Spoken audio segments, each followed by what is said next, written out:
नेहमीप्रमाणे पूजा करून झाल्यावर आजी अशी शांतपणे बसली होती आणि काही काळानंतर तिने डोळे उघडलेच. चिंटू आजीचे डोळे उघडण्याची वाट बघत होता आणि आजीने डोळे उघडले तसंच चिंटूने विचारलं, आजी हे काय करत होतीस? तर आजी म्हणते, मी जे करत होते ना तू हे करूच शकणार नाही." मग ते का असं का आजी मी करणार, तू मला सांग का करत होती आणि कसं करायचंय?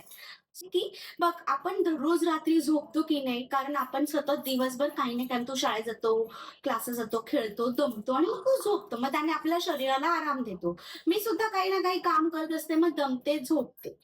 तर शरीराला जसा आराम करतो, पण तुला माहितीये आपण मनात पण सतत बोलत असतो, पण या मनाला कसा आराम देणार? सो त्या मनाला आराम देण्याचं काम मी आता करत होते.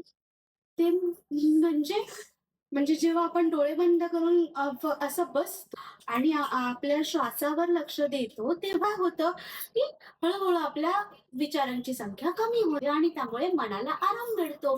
आणि त्याचा एक फायदा आहे बरं का, त्याने कॉन्सन्ट्रेशन पण वाढतं. म्हणजे तू शाळेचा अभ्यास करताना तुझं कॉन्सन्ट्रेशन वाढेल, अभ्यासात फोकस देखील वाढेल.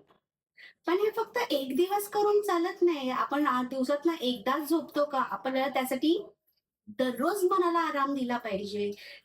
"हो आजी, मी हे करेन" आणि रोज आपण हा खेळ खेळायचा.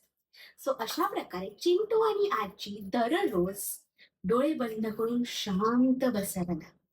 त्याच्यामुळे काही महिन्यांनी त्याचं कॉन्सन्ट्रेशन वाढलं. अभ्यासात फोकस देखील वाढला. बघा. थँक